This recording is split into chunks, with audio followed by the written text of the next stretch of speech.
And thank you very much for joining us. This is KBC Channel 1. I am Shiksha Arora, of course, with my sign language interpreter. As you probably heard, Brian Muraru. Welcome to the show as we tell you what's happening in the country and beyond. Of course, we'll be giving you sports news as well as business news later on. But for now, first things first, it's time for the highlights.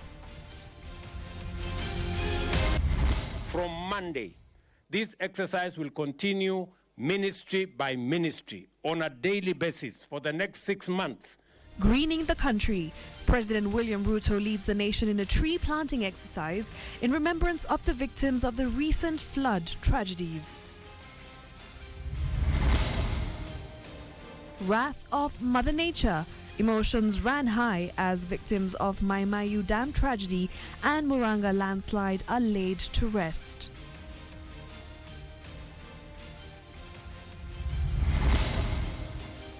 And fake fertilizer probe.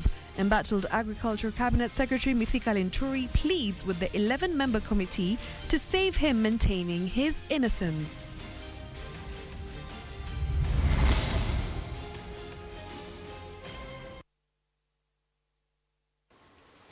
All right, of course, on a day where President William Ruto has instructed all ministries to lead in the tree planting exercise in the next 6 months, beginning Monday, to propel the government's target of attaining 30% tree cover by the year 2032. Now, speaking after leading Kenyans in the national tree planting exercise in Kiambicho Forest in Muranga County, the president, while condoling with the families who lost their loved ones as a result of floods, said the only way of dealing with the effects of climate change, such as floods and drought, is by planting trees, urging Kenyans to support the initiative.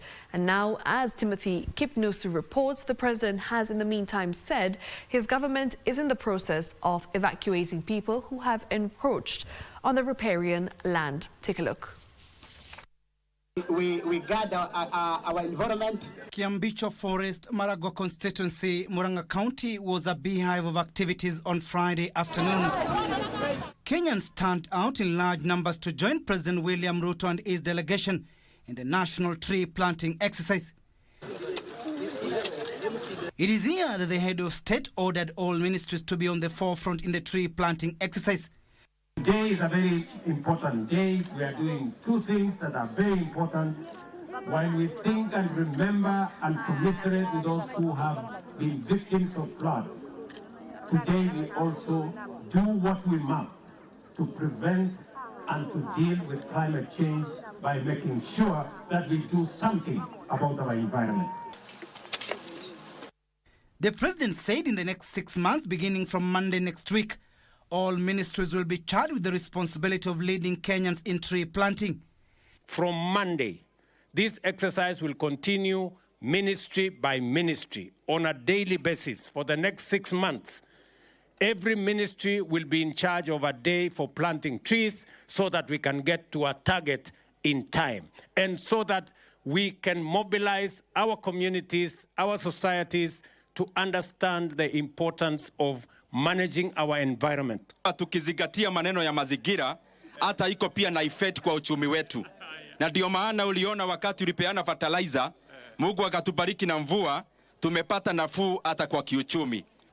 He emphasized the need for Kenyans to also plant fruit trees to deal with food security. Na ukiweza kupanda miti ya matunda kama avocado, upande oranges, upande mangoes, upande miti hiyo ingine ambayo inatupatia matunda, itakuwa ni kazi mzuri sana. Tunataka kuletoa miti ya avocado, tunataka kuletoa grafted oranges, tunataka kuinua kina mama, na kuinua kina mama ni kuwaletea avocado, ni kuwaletea machungwa. Waziri Soipan wakati uliingia mliongezea ledgers, na kwa hivyo wameitana mikutano wakisaidiana na GAO kupeana awareness ya kuprotect misitu, na hiyo inaendelea na tutaendelea kuzingatia maneno ya mazingira. Ruto said his administration will intensify efforts to ensure the country attains a 30% tree cover from the current 12%. We have stopped every business in Kenya today. There is no business, there is no farming, there is no school. We are all united as a nation to mind about our environment. The president, while condoling with the families who lost their loved ones as a result of floods, said plans are at an advanced stage to ensure those living within riparian corridors are relocated in safer areas in a move aimed at securing the lives of Kenyans, especially in times of disasters such as floods. Even as Kenyans heed President Ruto's clarion call of planting trees in honor of those who lost their lives as a result of flood, the move is indeed a step in the right direction and in achieving the president a target of 30% tree cover by the year 2032 and by extension 15 billion trees. Timothy Kipnusu for Easy Friday, Murang'a County. Now, the government sustained its campaign for those living in riparian land and along riverbanks to vacate with immediate effect. Interior Cabinet Secretary Kithure Kindiki, who was on a tree planting mission in Marsabit, said the government has so far relocated more than 181,000 people who were living along the Nairobi River corridor, and they will not relent in removing people from riparian land.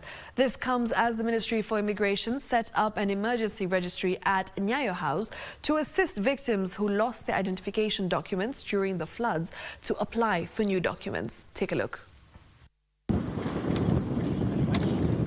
Interior Cabinet Secretary Professor Kithure Kindiki was in Saku, Marsabit County for the national tree planting exercise. It is here the CS sustained calls for those who have encroached on riparian lands to vacate as per the government directive.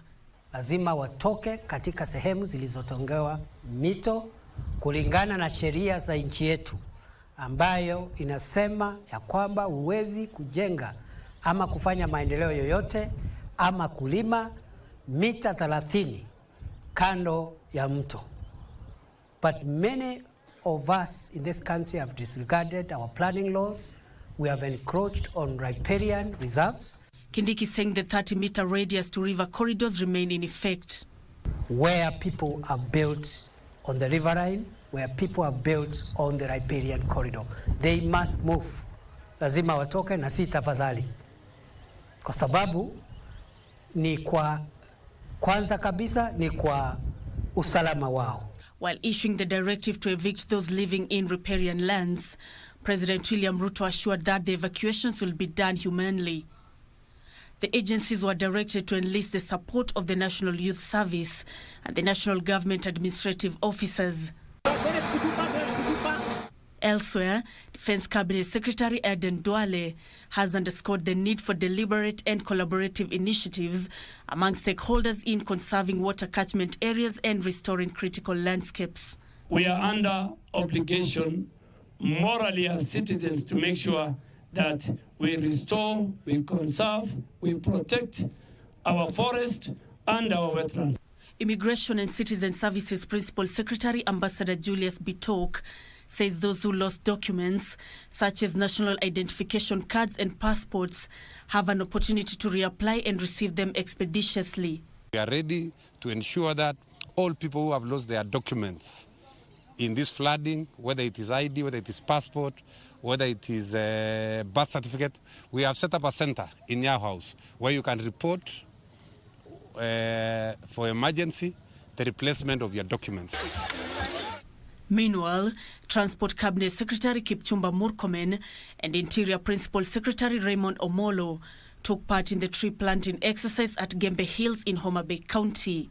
Our national government administration officers are at hand to work closely with our colleagues from Kenya Forestry and the county government and the local leadership to ensure that in a matter of years, these hills will not be as bare as they are today. Ili watoto na watoto wetu na watoto wa watoto wetu wasikuwe na janga hii, lazima sisi leo tupande miti kubadilisha ile climate yetu yenye tuko nayo kama taifa. Nancy Okware, Easy Friday.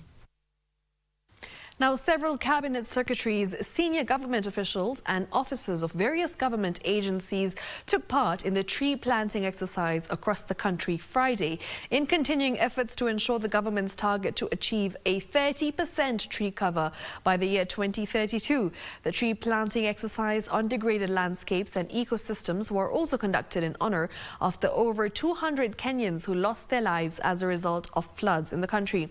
Here is how that exercise was conducted. impacted in various parts of the country.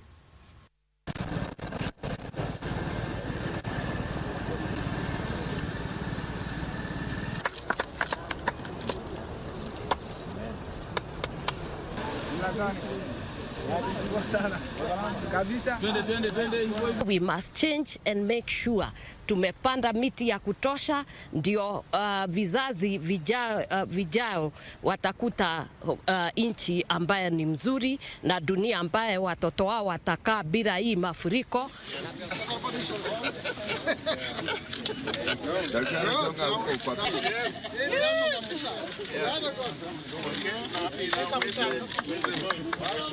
Today is just a reminder that we can sing as we grow trees. We can work as we grow trees.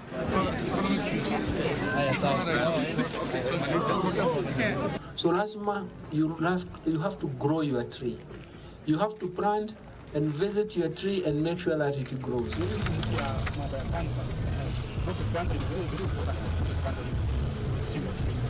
Tusipochunga mazingira itatuchapa kiboko.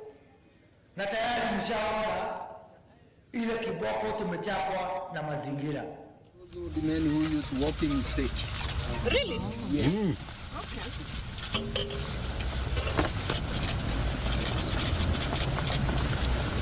This one is not medicinal.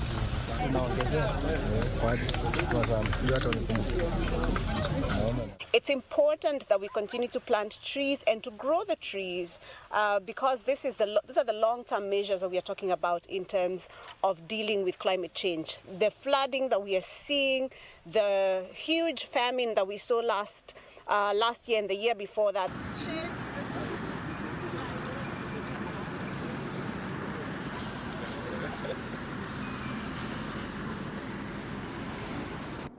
When you have trees planted along the highway, you not only improve the aesthetics of the road, but you're also doing a carbon sink.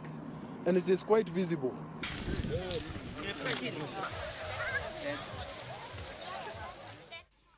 Kwa miaka mingi, tumekata miti, tumejenga karibu na mito, na mnajua mito, kama mto umekauka na mvua ikuje, utatafuta njia yake tu. Hata kama umejenga nyumba pale, utapitia pale.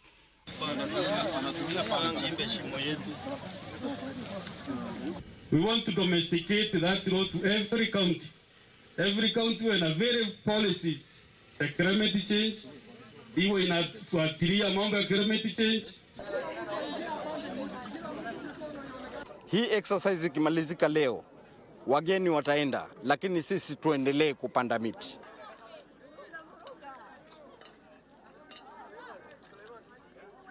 Plant trees. Kitu nzuri sana ya greening Makueni, and I want to thank the team also of environment of greening Makueni. Itatusaidia hii maneno yetu ya kupanda miti.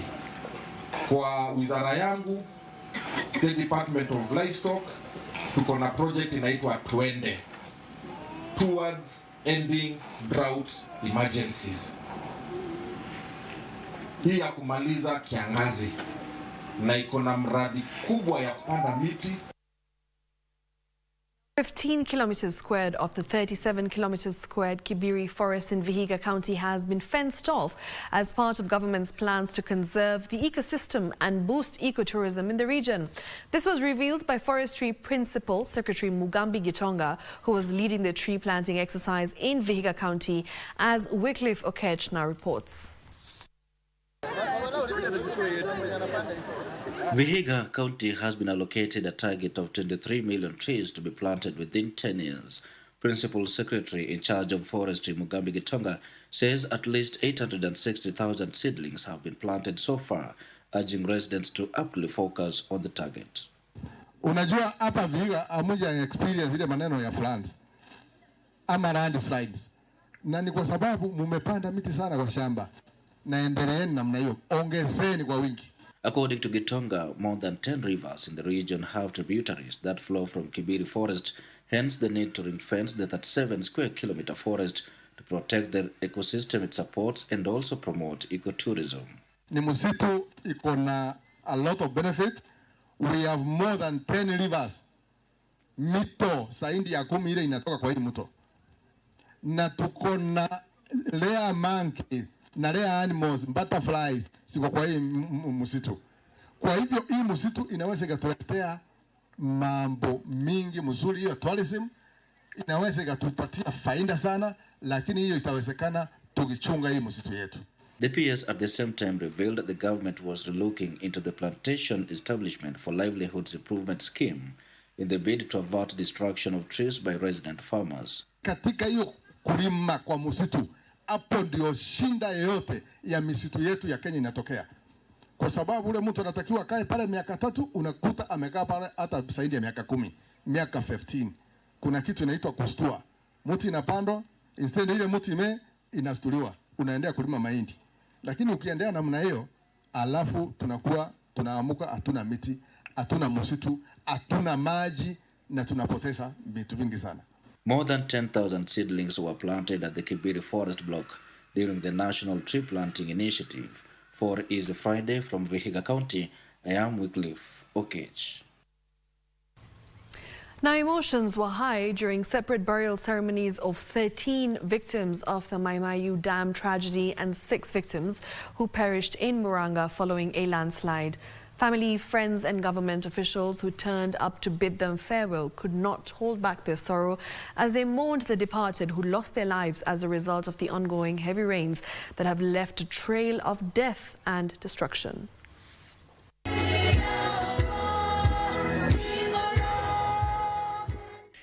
Tears flowed freely at Kamushira village in Mai Mahiu, Naivasha, at a joint memorial service for 13 people who perished following last week's dam tragedy in the area. Of the 13 who were buried in different locations, 3 were minors. Families of 37 people who were reported missing called on the government to support them find their kin. Tunaomba serikali kwanza, kama vile Deputy President alitupromise ati serikali itajengea hawa watu, na pia kando na kujengewa tunataka counselors, kwa sababu hawa watu wako traumatized kwa jambo ambalo wamepitia. The service came a day after the DP Rigathi Gachagua attended a requiem mass where each of the affected families received between 150,000 and 200,000 shillings as burial expenses. Area MP Jane Kihara reiterated the government's pledge to help affected families rebuild their lives. Kama ofisi yangu tukasema tutawalipia school fees. Deputy President alisema tuwanunulie viatu na nguo na vitabu.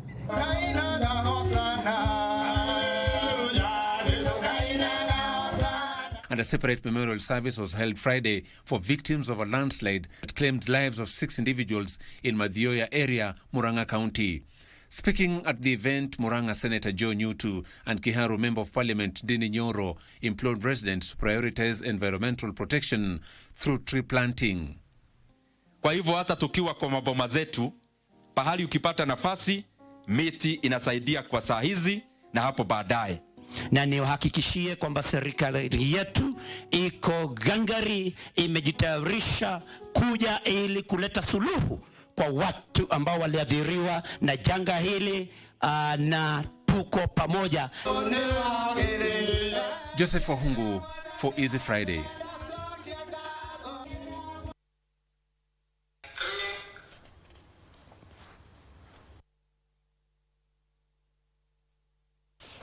All right, and from there, let's take a look at what's happening with African cinema as film stakeholders have been challenged to focus on high-quality productions and eliminate barriers to entry that hinder investments in the industry. This was the clarion call during the inauguration of a temporary secretariat of the African Audiovisual and Cinema Commission in Nairobi. The secretariat will be tasked with promoting research, distribution and protection of African films and indigenous knowledge. Take a look. The Kenya Film Commission and Africa Union jointly inaugurated the temporary secretariat. Visual and Cinema Commission offices temporary secretariat opened Following the signing of a host country agreement with the African Union in February last year that paved the way for its operationalization. Principal Secretary of Youth Affairs and Creative Economy, Ismail Malim, observed that the Commission has immense potential and with the right platform and support, African creatives can make an impact in the film industry. I want to urge all of us in the room and outside the room to commit ourselves, to commit our respective countries and achieve big for our creatives. They only require a little platform and support. If we give them that, then, and we join our effort, we will achieve the best. Kenya Film Commission Chief Executive Officer Timothy Owase reiterated the Commission's commitment to creating a unified African market through storytelling, promising policies, incentives and infrastructure to support creatives. I'm rallying Kenyan filmmakers to take this opportunity to be able to utilize the facilities that have been provided by Africa Union to see to it that they are able to collaborate with their fellow producers from other countries and tell the African story. Because ultimately, Africa is the one to win, and when Africa wins, Kenya wins. The establishment of the Africa Audiovisual and Cinema Commission, led by the Government of Kenya, the AU Commission and the Pan-African Federation of Filmmakers, FEPASI, aims to promote research on African audiovisual and cinema industries. Additionally, it will facilitate the distribution of African films both domestically and internationally and expedite the establishment of the African Audiovisual and Cinema Fund. Jacqueline Masharia for Easy Friday. And that leads us to our first break. We'll be back in just a moment. Don't go too far. You're watching Easy Friday with me, Shiksha Arora, on KBC Channel 1. We'll be right back.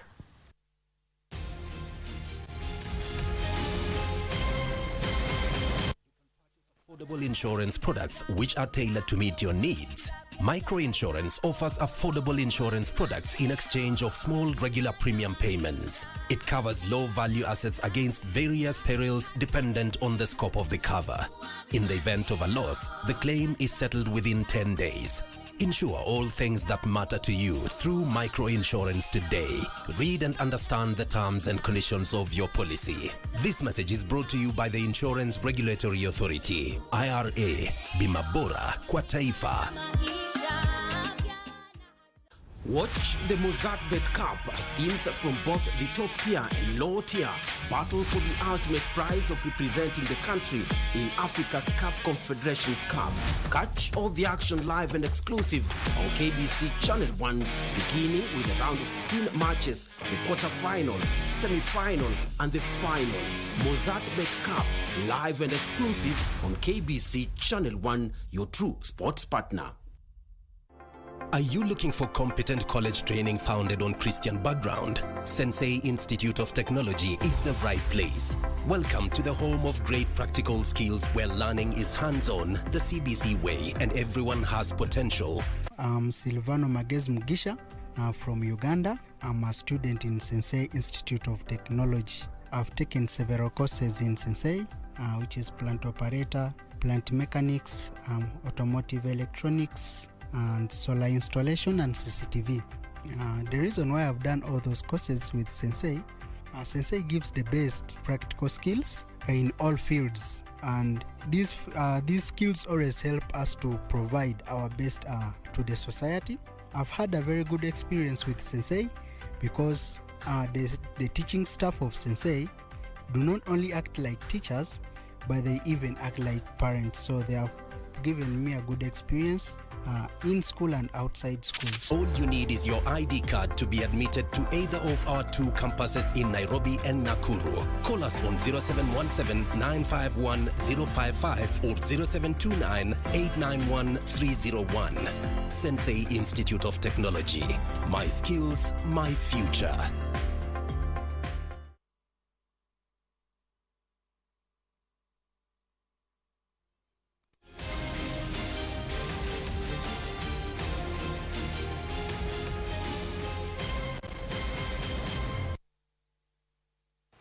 Welcome back to Easy Friday. Remember, if you're watching us, well, let us know where you're tuned in from. The hashtag is Easy Friday at KBC Channel 1 and at Shiksha Arora on Twitter as well as Facebook.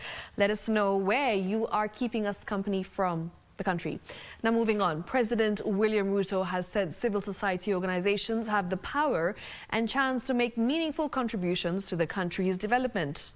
Speaking when he officially closed the two-day United Nations Civil Society Conference in Nairobi, President Ruto at the same time said Kenya has consolidated the operations of the civil society into one predictable legal regime as opposed to a cocktail of laws that used to govern the NGOs. The two-day United Nations Civil Society Conference in Nairobi happened ahead of the Summit of the Future in September 2024 at the UN headquarters in New York. Our commitment to establishing a platform of engagement, bringing together micro, small and medium enterprise and large business owners, civil society organizations, faith-based groups, youth, women, and others to address the nation's cohesion and inequality challenges is very central. Further, in recognition of the indispensable capacity of civil society sector in promoting education and awareness, inclusion, participation, and mobilizing collective action, we committed to operationalizing the Public Benefits Organizations Act. Climate activists are being criminalized and persecuted. Human rights defenders are threatened and humanitarians killed. Developing countries are underrepresented and underserved, and civil society is often marginalized. But this visit comes at a very difficult time for the country. I extend my deepest condolences to all those affected by the devastating floods that have swept through Kenya and neighboring countries. So one of the major problems we'll have is to think that the present-day child is ignorant. There's this involvement in what happens. So I feel it is pertinent on our part to also listen to them because they have these impressions, they have this experience. Now, Agriculture Cabinet Secretary Mithika Linturi is pleading with the 11-member committee to save him from lynching, saying all allegations against him in relation to the fake fertilizer scandal have not been substantiated. Linturi, who made his closing remarks on the last day of his impeachment hearing, said it was unfortunate that the session had been turned into prosecuting his personal life, which had nothing to do with the alleged fake fertilizer. The Agriculture CS now has the date with destiny on Monday when the committee tables its report during a special sitting of Parliament. Take a look. Max, then she'll invite our senior counsel. Thank you so much, honorable members. Day 3 of the proceedings began with a blow to the move of the motion. Bumula Member of Parliament Jack Wamboka, whose application to the 11-member select committee to summon the Agriculture PS Kiprono Rono and Kel Chemicals Chief Operating Officer Devesh Patel was denied. The committee held a meeting to determine the request by the sponsor of the motion. There were 10 members present. We have agreed by a majority not to invite any of the witnesses requested by the sponsor of the motion. A ruling that saw the Bumula legislator walk out of the proceedings in disapproval, however maintaining the CS must be held liable for the fake fertilizer scandal. That's what's killing our countries is corruption. Let us not be shy to say so. Let us say so loudly. We will be proceeding ahead on this because we are determined for the Kenyan farmer. Mithika Linturi must go. We will leave you to decide with the Kenyans. We will leave Kenyans to you, Kenyan farmers. Certain. In his defense, yes, Linturi urged the 11-member committee to use their discretion as they retreat to write the report that they will either save or remove him from office. Linturi arguing that for the last 3 days, the move of the impeachment motion was unable to link him to the fake fertilizer saga. Where is the evidence that supports either allegation 1 or allegation 2 or allegation 3? This motion before you is a petty calumny It is a petty gossip about personal love and affection. It is a witch hunt. And because it is all those things, we would be scandalizing our constitution on the occasion of today if we were to say the Honorable Linturi should vacate office. The committee is comprised of 6 members from the ruling coalition, 4 from Azimio and a representative from Jubilee. The Naomi Wako-led committee has retreated to write a report that they will table before the House for adoption. If the allegations against him are found to have been substantiated, he will be accorded an opportunity to defend himself before voting. If the committee finds the allegations against him are unsubstantiated, the matter will be put to rest.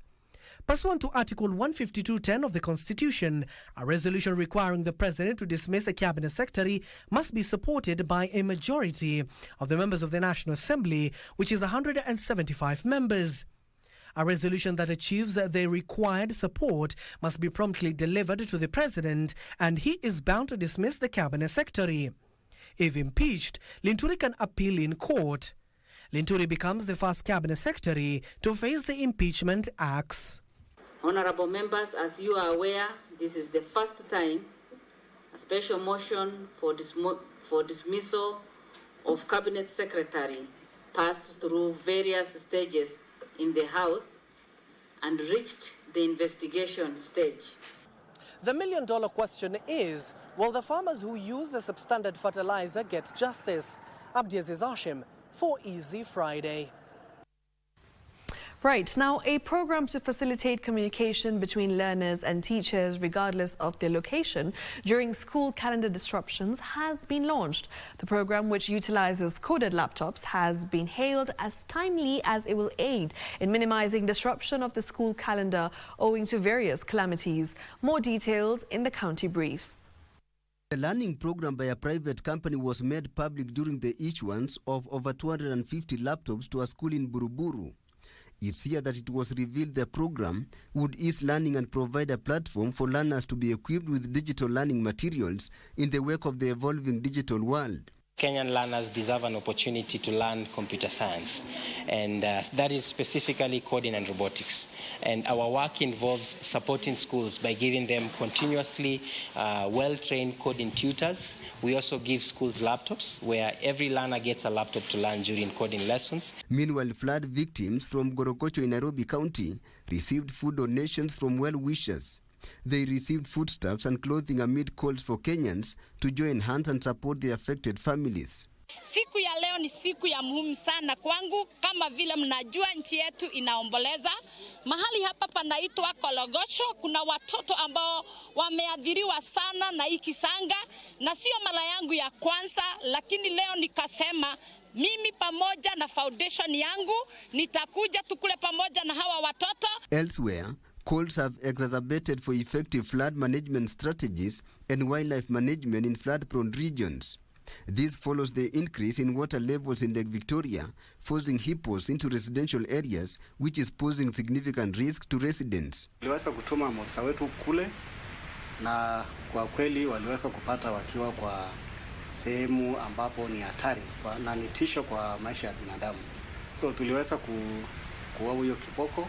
Separately, stakeholders in various government departments concerned with the welfare of persons with disability in Isiolo County have castigated fathers who disown their disabled children. Usipomtunza mtoto mlemavu, uwatunze. For example, kuna watoto 3, 4, 5 kwa nyumba, uwapatie wale wengine masomo, ama wale wengine uwapatie chakula mzuri, uwavalishe nguo mzuri, lakini ule aliyelema uweze kumkandamiza, nitakwambia hakuna baraka utapata kwa hiyo familia. And poverty has been cited as a major obstacle hindering the education of girls in Migori County who cannot afford sanitary towels. The document aims to address 3 things. 1, access to menstrual hygiene products. 2, behavior change, or giving out the right information to the right people at the right time. Finally, the national government will complete the road infrastructure works in time in Kwale County. This is according to the National Assembly Majority Leader Kimani Ichung'wa, who was in Kwale for a fundraising event. Hiyo ya Mwachande Bridge, sababu huyu mheshimiwa alimwambia hiyo barabara mheshimiwa rais ilikatwa na El Nino ile ya zamani, na mpaka wa leo bado haijatengenezwa, na rais akamwahidi kwa supplementary budget atamwekea pesa. Tilio Marco for Easy Friday.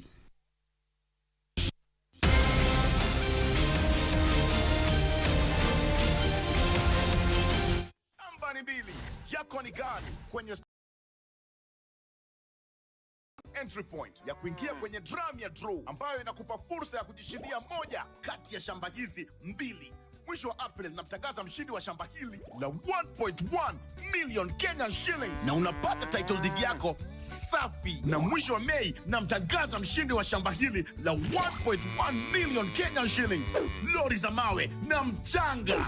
Ploti ndizo hizi, dial star 570 hash, title deed ndio hii. Vuka na shake.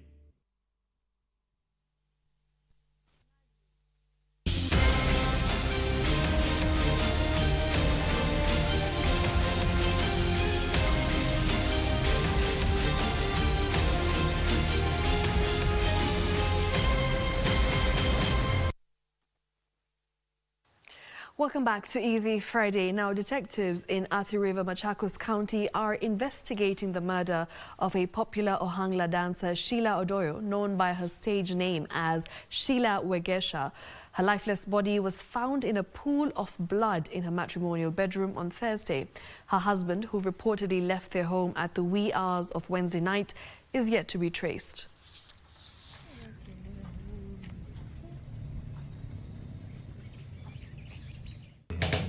Suspect in this particular case, we strongly believe is the husband, because later on, when the matter, as we were going on with the investigations, the motor vehicle, we were able to trace the motor vehicle with the help of the tracking device to the Nairobi CBD, next to Safaricom Villa Shop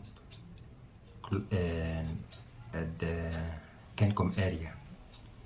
The husband, who is the suspect in this particular case, left the ignition key to the said motor vehicle with the soldier who was guarding one of the premises within that particular area, and also transferred a sum of Kenya shillings 450 to the said soldier for parking fee. Very disturbing news indeed. May her soul rest in peace. Now, Prime Cabinet Secretary and Ministry of Foreign and Diaspora Affairs, Musalia Mudavadi, has underscored the commitment of Kenya and the DRC to deepen their diplomatic relations based on mutual trust and partnerships, as well as in fostering mutually beneficial collaboration between the two nations. Mudavadi, who spoke as he concluded his official visit in DRC, also revealed that technical teams will commence discussions to lay the groundwork for the Joint Commission for Cooperation meeting to be held at the earliest convenience. Speaking in Kinshasa, Democratic Republic of Congo, DRC, after a one-day official visit, Prime Cabinet Secretary and Ministry of Foreign Affairs and Diaspora Affairs, Musalia Mudavadi, said Kenya and Congo will enhance cooperation for the mutual benefit of the two countries. And my mission here was to deliver a special message to His Excellency the President from President Ruto of Kenya. We are partners, we are countries within the East African community, and we want to continue working together very cordially and closely. Mudavadi, who was speaking in Kinshasa after meeting President Felix Tshisekedi of the DRC, also said that the two countries had reached various agreements, among them the resumption of the Kenya Airways full operations in the Democratic Republic of Congo, and also ensuring that the DRC ambassador recalled from Nairobi promptly resumes his duties. Secondly, we wanted to appreciate the intervention of the President on the Kenya Airways incident, which has been resolved amicably, and we were here to thank him and to also reaffirm that the partnership is bigger and we want to work even more. Mudavadi also took the opportunity to meet with Kenyan organizations operating in the DRC, Kenyan-owned TMB Bank, as well as a meeting with the Kenya Airways staff in DRC. The meeting with the Kenya Airways staff was particularly vital in assuring the national carrier of government support in its areas of operations. Meanwhile, the much-anticipated Limuru 3 conference, which will spell out Mount Kenya region political stand and future, is still on.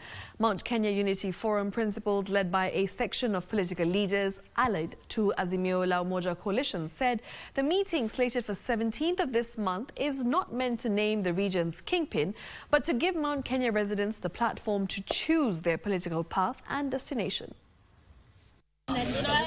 A section of political leaders allied to Azimio la Umoja coalition led by Kenya Party leader Martha Karua and former Laikipia Governor Ndiritu Murithi held a consultative meeting ahead of 17th May Limuru 3 declaration.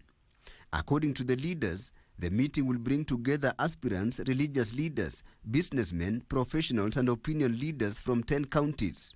So it is crucial and important that the leaders of this region have decided to come together and discuss critical and important matters that are affecting this region, both politically, socially, economically, and everything that actually involves around us as a community. However, Kenya Party leader Martha Karua has dismissed the invitation by the Deputy President to have a sitting with him instead of holding the Limuru 3 meeting. My level, anybody wishing to invite me invites me directly, not in the marketplace, especially if it's a person-to-person talk. I have not received any invitation. Former Laikipia Governor Ndiritu Murithi said that the meeting has no special invites, but every person who has any contribution to make has a right to attend. Significance is that the region is coming together on its own motion to determine her destiny. The leaders say the meeting will be a platform for Mount Kenya residents to give their views on which political tune they will dance to. Now, tonight, My Culture takes us to Baringo County, where a Swedish man has made an extraordinary journey of cultural immersion and adoption. Max Ryong, who now goes by the name Lemean Lekachuma, arrived in Kenya 13 years ago as a volunteer in poverty eradication efforts. Little did he know that his mission would take an unexpected turn, leading him down a path of profound cultural transformation. Have a look yourself.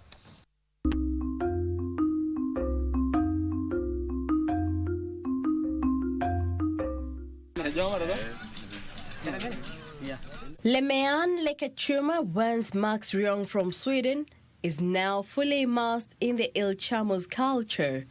What started as a volunteer mission to help eradicate poverty quickly evolved into a deep appreciation and adoption of the rich Il Chamos traditional way of life.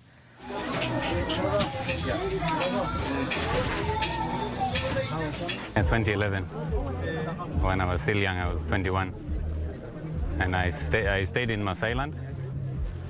But when I stayed in Masailand in Kajiado, I stayed with the Il Chamos people who were there working, and I really came to enjoy the culture, the life.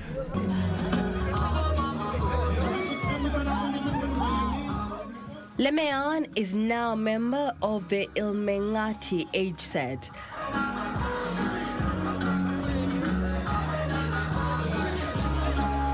In 2014, Lemean underwent the Il Chamos initiation ceremony, a pivotal moment that allowed him to fully integrate into the Il Chamos community as a Moran.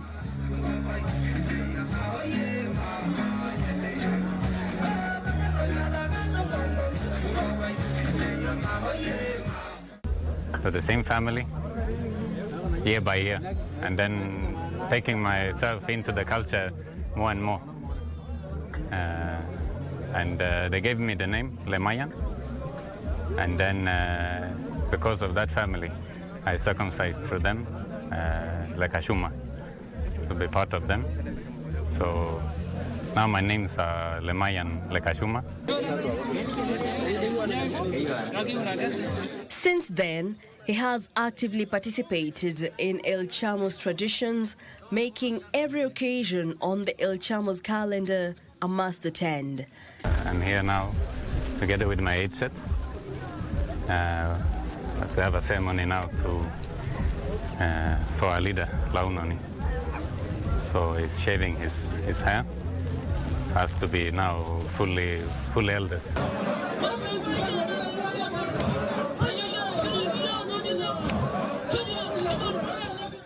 But Lemean's adoption into the El Chamo's culture goes beyond mere participation.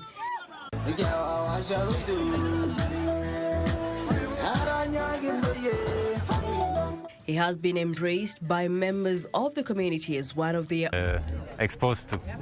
So instead of teaching, I became now the student. Join you because of your culture. It means it's a positive culture. We welcome those who want to join us, and they join our culture. They become El Chamos, and also now that increases our population. Lemean has embraced every aspect of the El Chamo's way of life. Lemean Lekachuma's story is a testament to the power of cultural exchange and human capacity for adaptation. From a Swedish volunteer to a fully integrated member of the El Chamo's community, his journey reminds one of the richness of diversity and the bonds that can form across continents and cultures.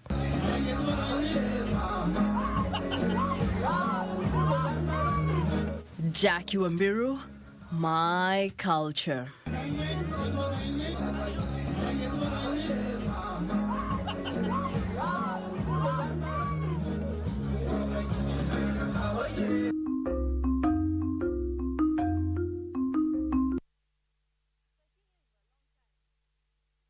Kwenu.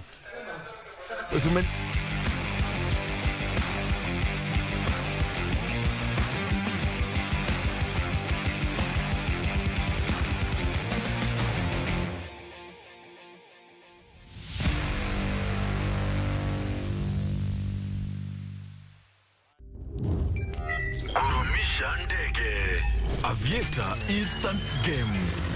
Be a daring pilot and earn by how much high you can lift the plane. The higher you fly, the higher your win. The sky is the limit. Mozart Bet. Sports News is brought to you by Mozart Bet. Good evening to you. My name is Daniel Ohome and welcome to Prime Edition Sport. Now, the Kenya Under-17 girls soccer team, the Junior Starlets, will not have to depend on home advantage in the second leg of their 2024 FIFA Under-17 World Cup qualifiers after playing out a barren draw against host Ethiopia in the first leg played at the Abebe Bikila Stadium.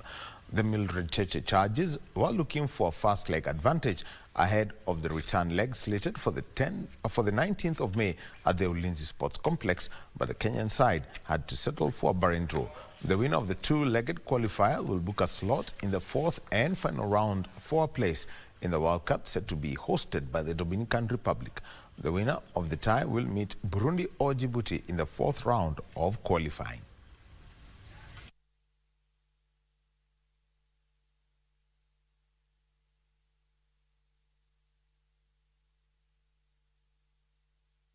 Patrick Odongo and Brian Tanga are back in the Kenya Rugby Sevens men's team that was named today for the World Rugby Sevens Challenger Series scheduled for Munich, Germany. The Japan-based duo of Grace Kulu and Janet Okello are the big names that will miss out in the women's squad.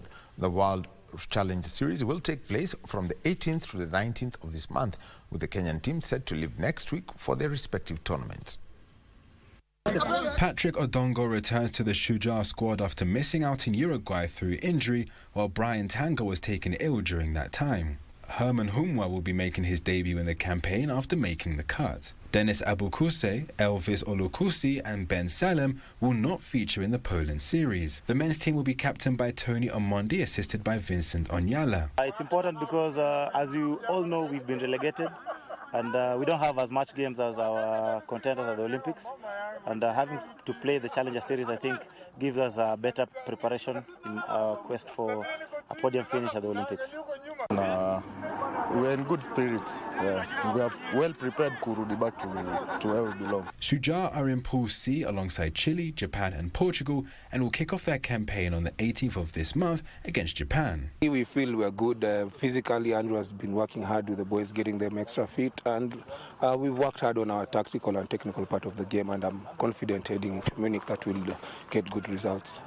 In the national women's rugby team, Freshia Odor and Edith Nairaka are set for their World Challenger debuts after making the cut for the Lionesses squad. They come in for the Japan-based duo Grace Okolo and Janet Okello, who have not been released for their assignments by their club MIE Pearls. The women's team will be captained by the experienced Sheila Chajira. Both sides will be battling to finish in the top 4 positions ahead of the promotion playoffs in Madrid, Spain, with the Kenya men lying second in the overall standings, while the women are 5th.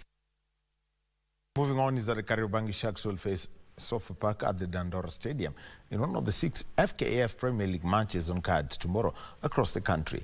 In another match, Bidco United will host Kakamega Homeboys at the same venue. Those 2 matches will be televised live on KBC Channel 1. Bidco will be playing at 1 p.m. Now, meanwhile, the Women's Premier League title race has intensified with the defending champions Vihiga Queens in action against Bugomba Queens in Kisumu. 10th place Kariobangi Sharks will host Francis Haringingo's side Sofapaka in their 29th FKF Premier League outing at the Dandora Stadium in Nairobi. William Muluya's Chargers have 37 points on the log after 28 matches, while Sofapaka lie in the relegation zone with 28 points. In another match, Bidco United will host Kakamega Homeboys in what should be an entertaining match at the same venue.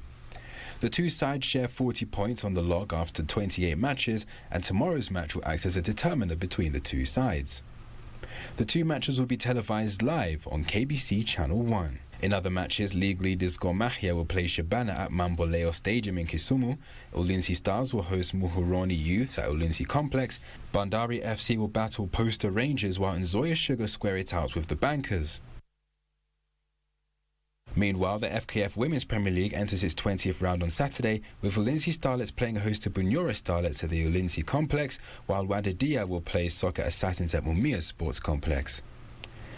The other mouth-watering matches will pit defending champions Vihiga Queens against Bungoma Queens at Moi Stadium, Kisumu, while Zetec Sparks will battle Kibera Soccer Ladies at Dandora Stadium. World Super Featherweight champion Fatma Zarika is all set for her Super Featherweight Commonwealth title fight, which will be staged tomorrow night in the United Kingdom. Fatma will face the defending champion, Kirsty Hill, in a bout that will set her for the world title eliminator. The Kenyan pugilist, who successfully retained her World Boxing Federation after flooring Fatma Omari of Tanzania, will have a tough fight in her UK debut, but she's optimistic of a successful outing. There will be 10 undercut bouts in action on Saturday, featuring, among others, Mark Leach, Will Galloway, Jake Abroy, Louis Wright, and Levi Barnes.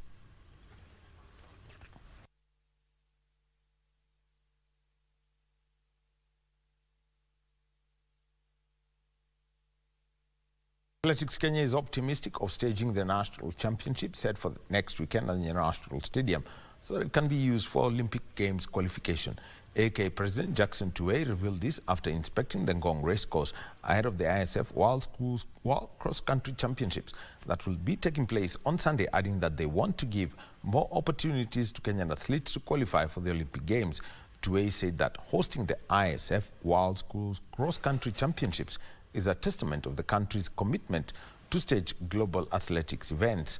All participating delegations are in the country for the championship, with the last 3 batches expected tonight.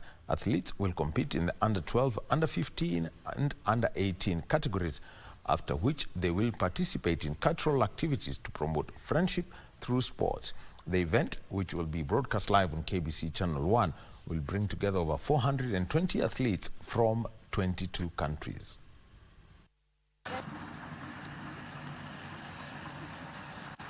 And we would not want to see anybody qualifying in a facility which is not which is not properly measured, which is not properly approved, because that then would not mean any qualification at all.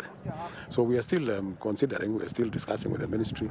It would actually be the best time or the best place would be Nyayo National Stadium. So we are getting a lot of lessons also. So we are happy. We are happy that we have managed to host this event. And I want to thank the Ministry of Education for accepting to do this, because really they are the hosts. Preparations for this ISF World Cross Country for Schools is on top gear, and it is all systems go. We have done what is supposed to be done as a host. We are very keen on making sure that we check on the age cheating and the manipulations to make sure that we do the right placements for our athletes. Team Kenya, ready to go. Team Kenya, ready to go.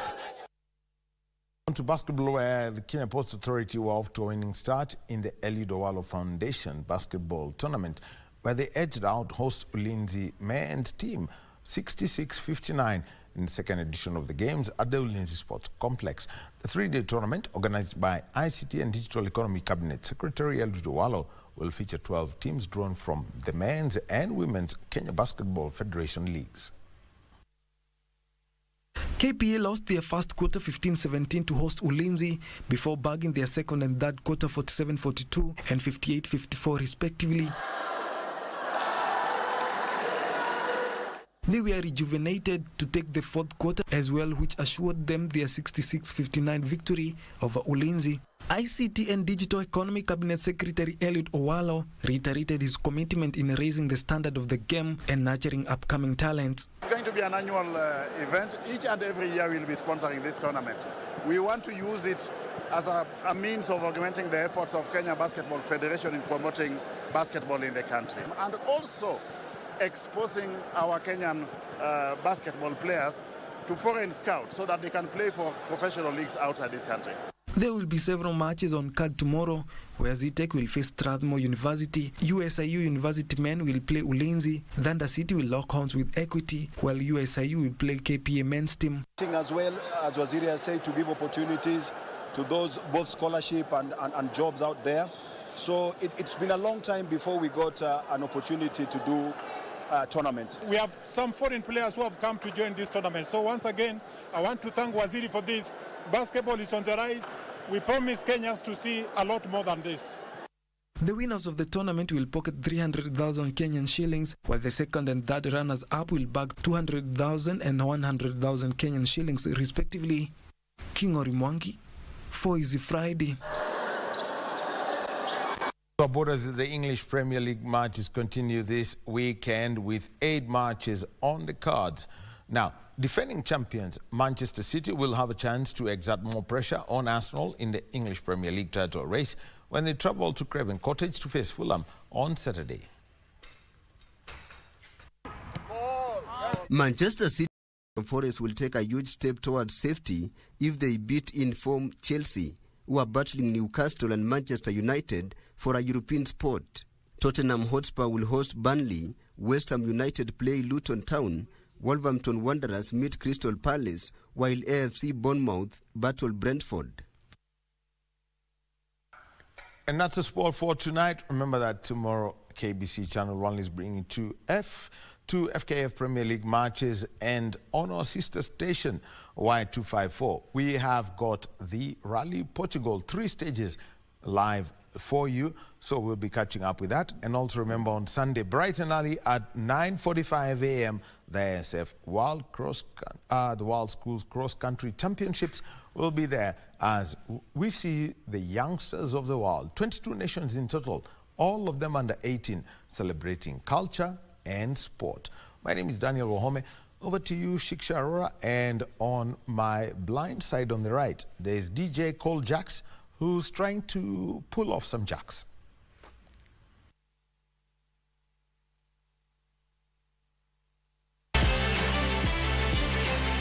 Sports News was brought to you by Mozart Bet. You can lift the plane. The higher you fly, the higher your win. The sky is the limit. Mozart Bet.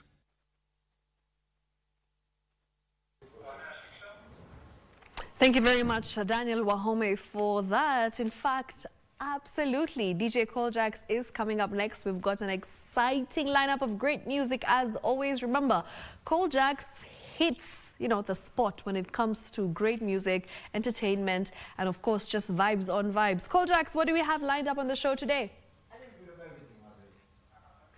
He said a little bit of everything. So I understand Koljax doesn't have a mic, but I'm sure as soon as he gets mic'd up, he will take it away and make sure that you get the best entertainment and the best mix of music coming up very, very shortly. Don't go anywhere. I am Shiksha Arora. The sign language interpreter has been Brian Muraru. Remember, President William Ruto wants Kenyans to attain the 30% tree cover by 2032. So it is your responsibility as a Kenyan to go and plant trees. If you didn't do so today, well, don't you worry. There's always a tomorrow. So make sure tomorrow that happens. Good night from me. I'll see you next week. Same place, same time. And don't go too far once again, because Koljax will keep you entertained and keep the Friday fever on. Bye-bye.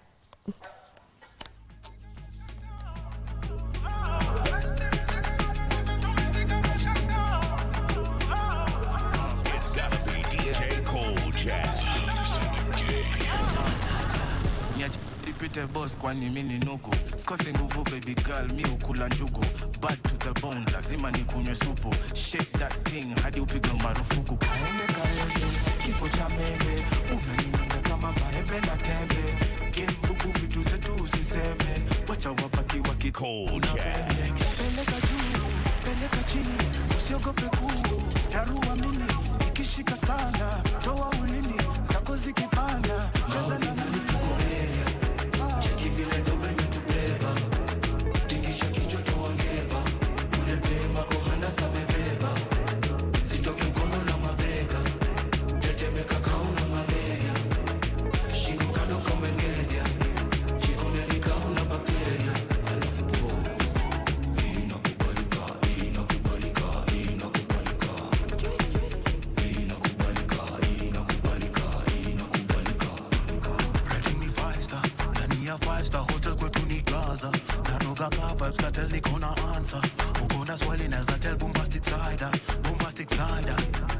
Shavuka boda na piga ma Ethiopia Kani for 20 tupate tukichoma Pigi ya pedi ya kuje na kiroma Hizi mamoshis na tipu mpaka homa Mademona paka hina na ma foundation Wanasema right now to my location Wanasema sindo huonga na formation Mpesa confirmation leo celebration Tuko area Cheki vile dobe metubeba Tiki cha kicho tuangeba Ule bema kohanda sabebeba Sitoki mkono na mabega Tetemeka kauna malaria Shingo kando kamengenya Jikone ni kauna bakteria Alafu pose Inakubalika, inakubalika, inakubalika Inakubalika, inakubalika, inakubalika Uko divine baby, sambono kwenye chrome Kuna body fine na salam, alaikum salam Kasi ya brown, kwangu kitu haram Wake up a dog, make a shot salam I marry you. When it's official, I blue. I'm gonna stick with you for wherever I'm coming through. Mambo yakienda mbaya, I'm gonna keep you cool. Kama ulisafa sahau karibu sapa.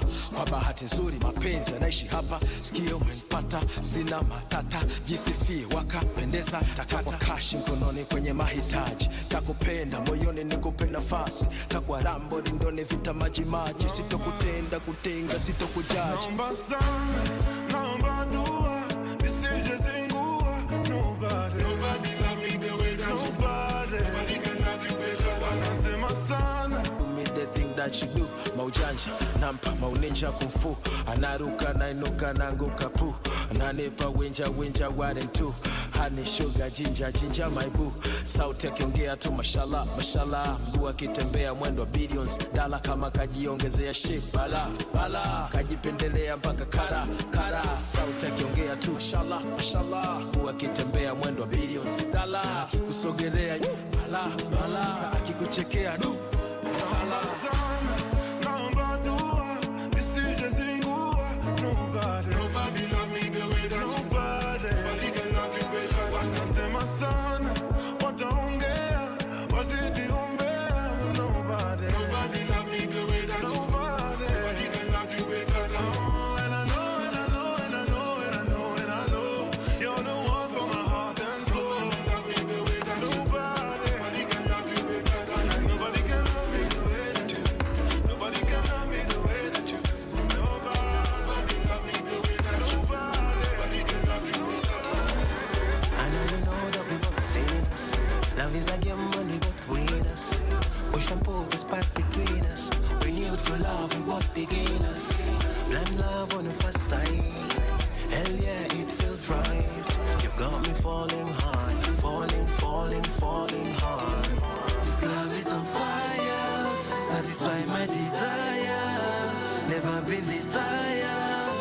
check it tonight. This love is on fire. Satisfy my desire. Never be desire. Let me check it tonight.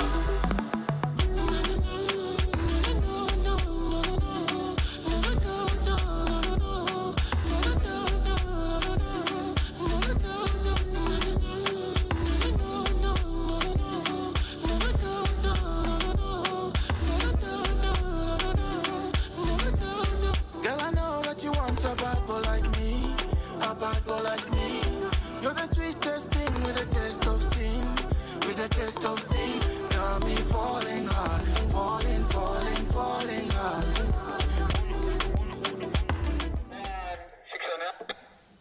Matata right here on KBC Channel 1. This is Easy Friday. I am Shiksha Aurora with the one and only DJ Koljax in the building. Koljax. Of course. Matata right now, that song, the one you played, Inakubalika. That's the name of the song. It's a fire jam. Imekubali, It's trending. for real. It's trending, yeah? It's trending #1 on YouTube. Crazy. And honestly, the TikTok challenge as well is also trending.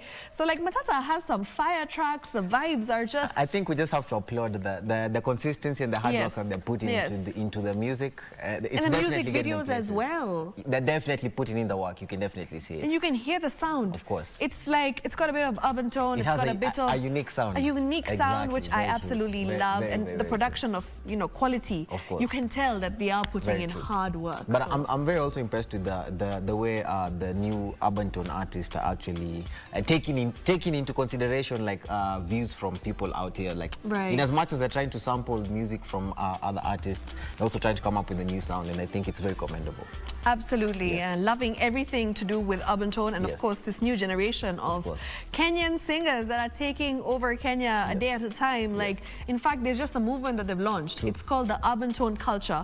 And I think this is something that we need to watch out for, because I feel like it's a whole, in terms of fashion, Yes. in terms of lifestyle, Yes. in terms of the things that they enjoy to do, their Exactly. hobbies, the music. Yes. It's like an entire culture which has so many different elements to it. True. And I think it's very good because it's also putting Kenya on the map. The whole world needs to see like our culture in terms of music and in terms of what we are as Kenyans. Yeah. And what we're all about. Because, I mean, Nigeria has Afrobeat. South Africa has Amapiano. So what does Kenya have? True. We need to have our own sound. Maybe urban tone it is. Maybe. Let's see how it goes. We'll find out. What For else sure. do you have in the playlist? I have a little bit of everything, a little bit of BN here and there. We love some brand new BN. Amapiano jams, Akina Oskro, Akina Shalipopi. Okay. Yeah, so it's feel good music. Vibes on vibes, as always, right here. Vibes on vibes on vibes. It is Easy Friday. I am Shiksha with the one and only DJ Koljax, who will be playing you some fantastic music up until 10:30. course. And then after we have disco funk. Switch it up. You take it back to the old school. You know how we do it. Which, by the way, is a favorite. Very Like, true. if you haven't sat at home and watched Koljax with disco funk, you're missing out major. Major. Great talent right here, and we bring it to you for free. For free. So what are you doing? Just put your TV on, relax, enjoy, get the speakers on, and turn up the volume, and let's enjoy BN up next right here on KBC Channel 1.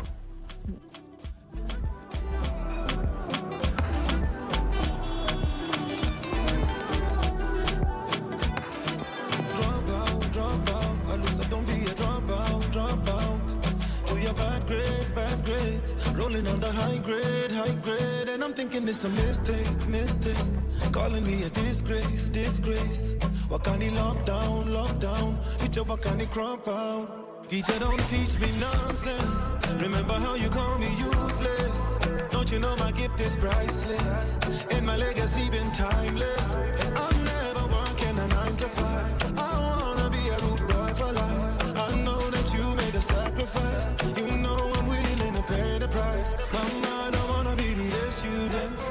Working for the B students. For company as C students. In the land of the D students. Oh mama, I'm a E students. Uku inje wana pesa na mabands. Oh, you know the end justifies the means. Hey, we say siko romantic bad man. One call away na kuja sharp mami. Sharper than Gillette, chop ndani. nachukua jiko nikajisevia nyumbani kihalali, so illegal like a drug money. You're so sexy, killing them like a drug money. Your hips don't lie like a shotgun. Wallahi, I don't lie, I be rob money. I took to you slow tempo, no rush. My wife to be my baby, my crush. Sinaga mbili ni one way, no bypass. Pesa to me and my cash. This is a definition ya kupenda kupendukia, kufa kuoza na kupenda kupendukia. Mawazo yangu yote ni juu yako, nipokee. Na macho yangu yote ni kwako, usinipotee. Mawazo yangu yote ni juu yako, nipokee. Na macho yangu yote ni kwako, usinipotee.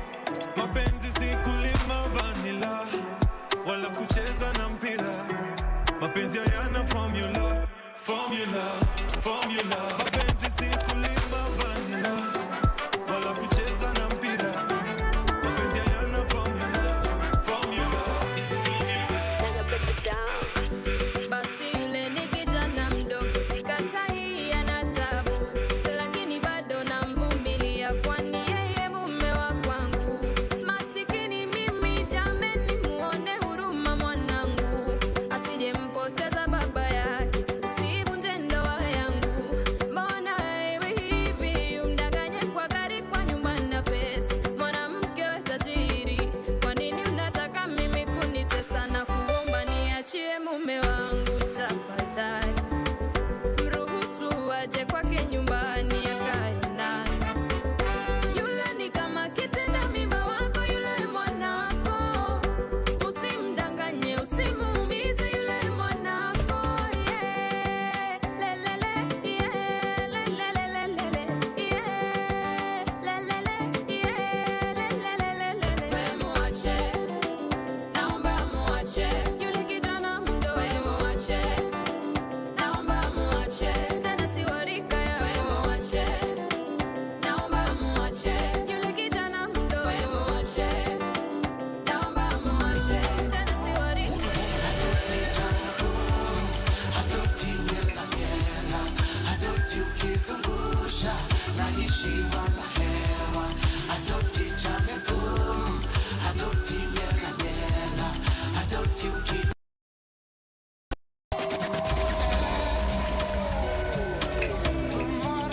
Your weekend party has officially begun. Jazz.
Atoti wanimaliza nakala chafu nandika andiko ni nyaka insha rambanya sisi kudanganya nyama mabia teri usengei omijawera kimolo poka neno bia tingi ndegei atoti chamako atoti miela atoti ukizungusha naishi wana hewa atoti chamako atoti miela